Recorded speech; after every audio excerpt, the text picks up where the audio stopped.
Hey there, my name is Brighton, joined with Pastor Aaron. He just kicked off this past Sunday's new sermon series in the month of September, Sharing Good News When Bad News Sells.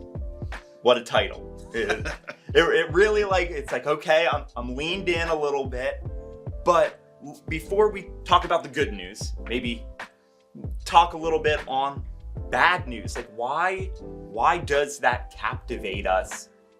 Why do we lean in when bad news happens? Yeah.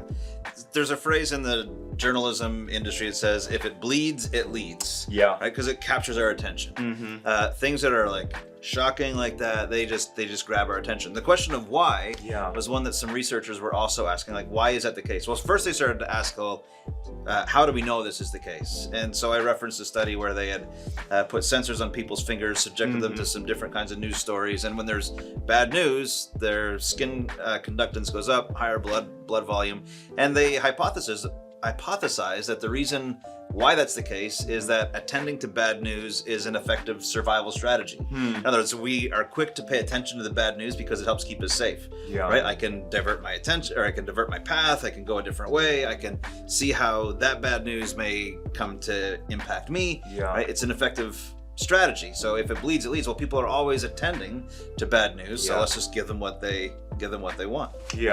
Yeah, like you see those news articles or news outlets on television or online that if it has fear or anxiety, depression, sadness, it invokes a negative response. That's kind of the clickbait. Yeah. Right? Yeah. So now contrasting that with the good news, how much more should we lean into that, and why is that actually where we should direct our attention and our hope? Well, some of it is just, what kind of life do you want to live? Like, do you want to live a life that's consistently anxious and fraught and engaged with negativity around you? Do you want to be a person who's doom scrolling and stopping only when you hit something that like shocks you and is like maybe even enjoying somebody else's misfortune? Right? There's a reason the Germans have the word Schadenfreude, which means like this joy in somebody else's demise or joy in somebody else's sorrow, and like that sometimes happens. I mean, that's people when they've gone to school with folks in the past that haven't been the kindest to them, right? When you find out that something bad happened to your bully, hey, you kind of feel a little bit good about that, right? That's Schadenfreude. That's enjoying the bad news. Well, sometimes you just have to ask, do I want that to be my life? Yeah. Do I want to be obsessed and attending to only that which is negative? Or do I actually want to have my mind restored? Do I want to have it be renewed in the things of God? Do I want to be one who is able to attend to God and the things of God? And God is the one who brings us that choice, right? Yeah. If God didn't intervene in our lives, then our lives would be spent doom scrolling. Yep. Whether it's a phone or not, we would just be after triviality and negativity and things that were of the self and harmful both to self and others. Like, if God did not intervene in our lives, then that's where we would be headed. Yeah. But whenever we have that opportunity to turn, so, well, what will I let my mind dwell upon? As Paul says, like, set your mind on things above. Well, what will I let my mind dwell upon? The fact that I'm even asking that question is a sign that God is intervening. God has come to me. Yeah. God has shown me, like, oh, there's a different way to live. So it kind of comes down to that question. What kind of life do I want? Who do I want to be as a person? Yeah. In this first message of the series, you focused a lot in Mark chapter 1 with John the Baptist kind of being, he was the messenger of the good news that was to come.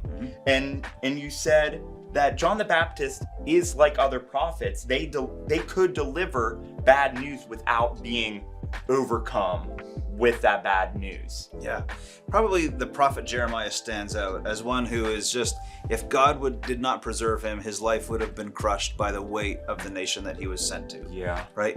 Jeremiah needed God to intervene in his life consistently, or else he just would have been overwhelmed. I mean, you see it in Elijah, Elisha. They head off into the wilderness and they spend time in solitude, and God goes and meets them there. God is the one who preserves his prophets.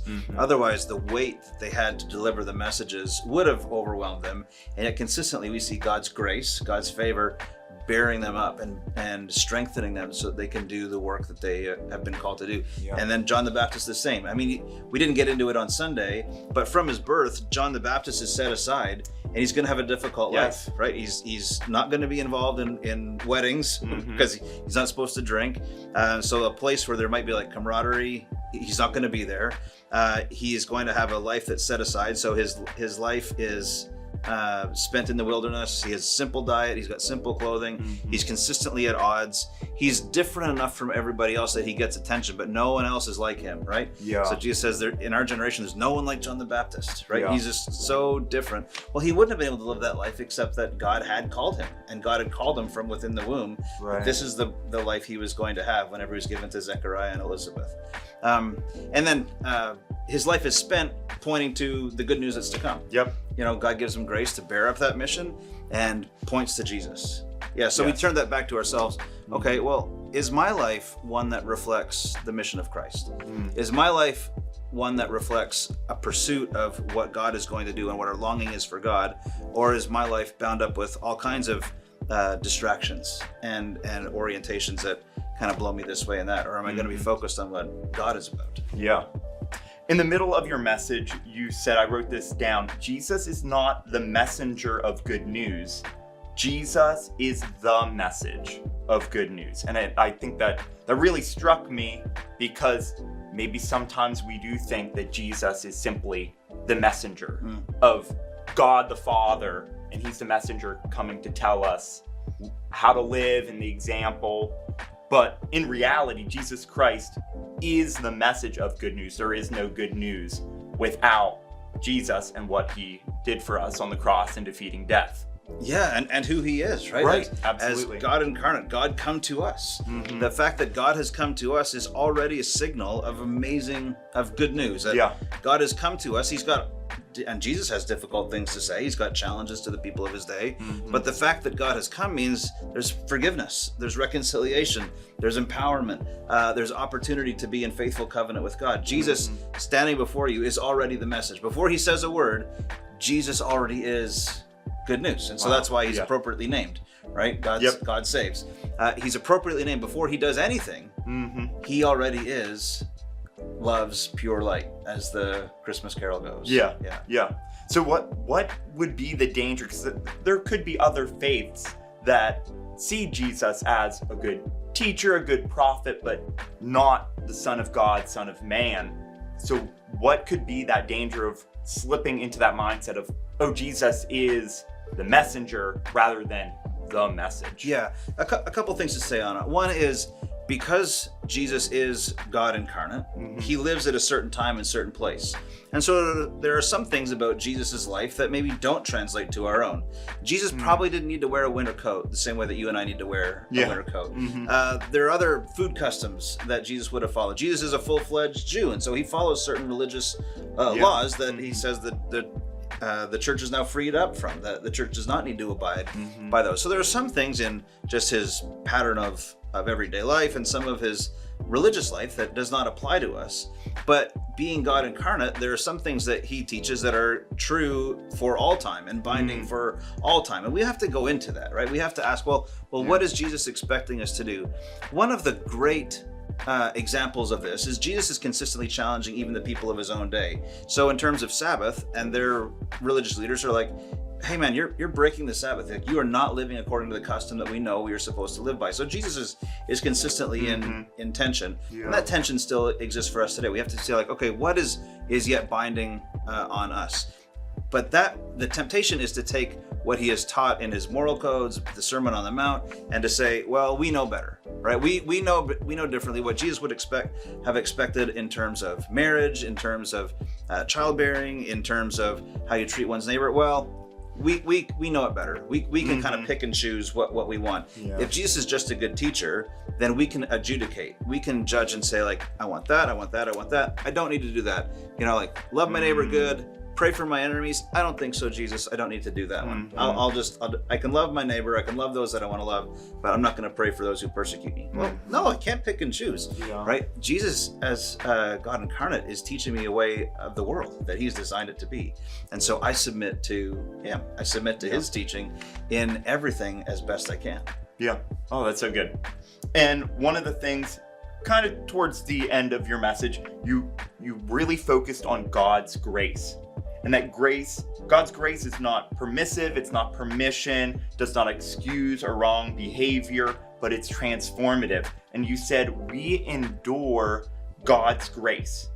And I don't know about you, but that's not a word that maybe I would necessarily first think of my relationship with God's grace is to endure. So I really appreciated that you pointed that out. So is there anything more, like how in our relationship with God's grace can we endure? Yeah, maybe one way I would encourage people to think about that idea of enduring God's grace is if you've were ever a student and had a job where a leader, a boss, a manager took an interest in you, and their presence meant like that was their grace, that was their favor, they were paying attention to you, and yet you knew if they were around, they were going to teach you something, they were going to give you more skills, and they were also going to hold you accountable to it. Yeah. Right?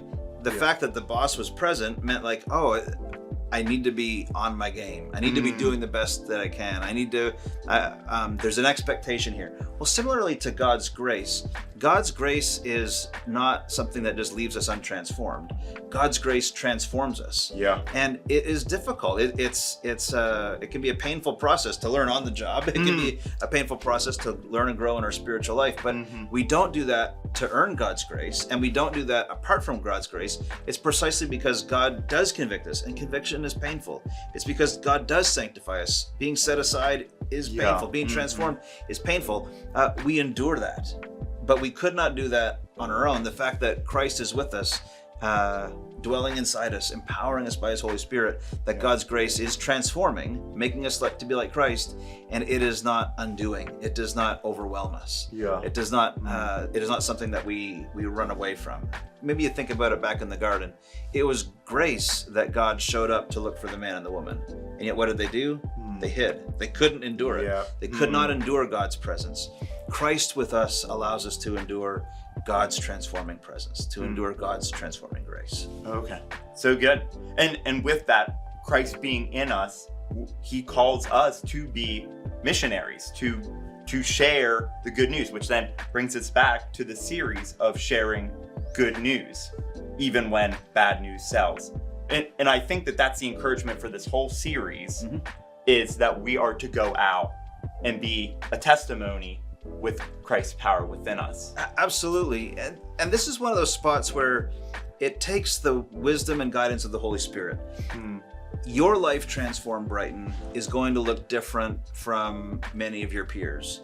And in fact, being present to them might be a painful experience for them. Like they might even say something like, man, that guy's always smiling, and he never has got a bad day, and he doesn't have a bad attitude. And it's like, you just being there is going to frustrate them, because they're going to be like, well, I want to give into misery, and I want to talk bad about other people. And it's like, but you're going to be a frustrating experience, right? So God's grace, which has transformed you, is going to be a difficult experience for them, precisely because your life is now marked with good news. Yeah. That's a good thing. Yeah. Like people can then respond to say like, Brighton, there's something different about you. Like there's something that is just different, and where does this come from? Yeah. Or they might then turn you to be the object of the ridicule, right? They might talk about Brighton with somebody else, like that guy's fake, he's phony, like that's not legit. That's just, they might talk about you. To be a witness in our world is going to be a frustrating experience for the world whenever they see God's grace at work in our lives. The key for us as Christians is how do we be not unnecessarily offensive? So if you're with your friends and you're like always playing the part of the prophet, you're like, you're doing this wrong, you're doing that wrong. Hey, that other thing, like I know about that, you totally messed it up. That's not being a witness to Jesus Christ. A witness to Jesus Christ is one who, yes, like I will not change my values. I will not change who God is making me to be to match the world. But neither am I going to be one who acts as though I am better than them. It's like, no, it was God's grace. It's humility. We show the grace of God with humility, that God did this for me. I didn't earn it. I needed God's grace as much as anybody else. Yeah. And the difference between going to people in pride with the message of the gospel and being present with persistent humility, because the gospel's at work in us, is such a different experience for people who are searching, right? People are turned off by pride. People, they can be repelled by humility, but they can also be drawn in and say, there's something that is deeper and richer and more real with humility. And it's precisely because it reflects Christ. Yeah. It reflects the life that he took on as he took on flesh and lived a humble life among us. Yeah. So good. All right. Well, thanks, Pastor Aaron, for sharing some of that encouragement. Hopefully you were encouraged. Christ is the good news. We're going to keep digging into that throughout this month of September. So we hope you'll join us and have a great rest of your week.